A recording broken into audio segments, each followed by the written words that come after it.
ಇವತ್ತಿನ ದಿನದಲ್ಲಿ ನೋಡ್ಕೊಂಡ್ರೆ ತುಂಬಾ ಜನಕ್ಕೆ ಗಂಡಸರಿಗೆ ನೋಡ್ಕೊಂಡ್ರೆ ಈ ಫೋರ್ ಸ್ಕಿನ್ ಇಶ್ಯೂಸ್ ಏನಿದೆಯೋ ಅಂದ್ರೆ ಅಂಗದ ಮುಂದೆ ಇರುವ ಚರ್ಮದ ಇಶ್ಯೂಸ್ ತುಂಬಾ ವಿಪರೀತವಾಗಿ ಕಾಣಿಸ್ತಿದೆ.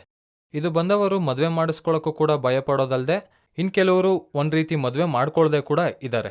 ಏನು ಅಂತ ನಾವು ಎನ್ಕ್ವೈರಿ ಮಾಡಿದ್ರೆ ಫೋರ್ ಸ್ಕಿನ್ ಇಶ್ಯೂಸ್ ಇದೆ, ಅದು ಮಾಡ್ಕೊಂಡ್ರೆ ಅಂಗ ಎದೊಳೋದಿಲ್ವೇನೋ, ಅಂಗ ಗಟ್ಟಿಯಾಗೋದಿಲ್ವೇನೋ ಎಂಬ ಊಹಾಪೋಹ ತುಂಬಾ ಇರುತ್ತೆ. ಅಂತಹ ಭಯ ಬೀಳೋ ಅವಶ್ಯಕತೆ ಏನಿರಲ್ಲ. ಅಂಗದ ಮೇಲಿರುವ ಚರ್ಮ ಏನಿದೆಯೋ ಅದು ತುಂಬಾ ಚಿಕ್ಕ ಪ್ರಾಬ್ಲಮ್ ಈಗ. ಯಾಕಂದ್ರೆ KSR ಸ್ಟೇಪ್ಲರ್ ಯಾವಾಗ ಅವೈಲೇಬಲ್ ಆಗಿ ಬಂದಿದೆಯೋ ಮಾರ್ಕೆಟ್ ನಲ್ಲಿ ಇದನ್ನ ತುಂಬಾ ಸಿಂಪ್ಲಿಫೈಡ್ ಆಗಿ ಸರ್ಜರಿ ಮಾಡೋದಾಗಿದೆ. ಇದಕ್ಕೂ ಮುಂಚೆ ನೋಡ್ಕೊಂಡ್ರೆ ಅಂಗದ ಮುಂದೆ ಇರುವ ಚರ್ಮಕ್ಕೆ ಫೋರ್ ಸ್ಕಿನ್ ಇಶ್ಯೂಸ್ಗೆ ನಾವು ಖಚಿತವಾಗಿ ಸರ್ಜರಿ ಅನ್ನೋ ಆಪ್ಷನ್ಸ್ ಇತ್ತು.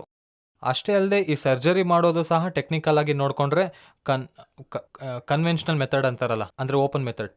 ಅಂದ್ರೆ ಅಲ್ಲಿ ಕಟ್ ಮಾಡೋದು ಏನಿದೆಯೋ ಅದನ್ನ ಸಿಸರ್ಸ್ನಿಂದ ಕಟ್ ಮಾಡೋದಾಗಿರುತ್ತೆ. ಆ ಸಿಸರ್ಸ್ನಿಂದ ಹೆಚ್ಚು ಕಡಿಮೆ ಕಟ್ ಮಾಡೋದಾಗಿರುತ್ತೆ. ಇದು ಅವಾಗವಾಗ ಪಾಸಿಬಲ್ ಇರುತ್ತೆ, ಯಾಕಂದ್ರೆ ಕರೆಕ್ಟಾಗಿ ಸರ್ಕ್ಯುಲರ್ನಲ್ಲಿ ಕಟ್ ಮಾಡೋಕೆ ಬರಲ್ಲ.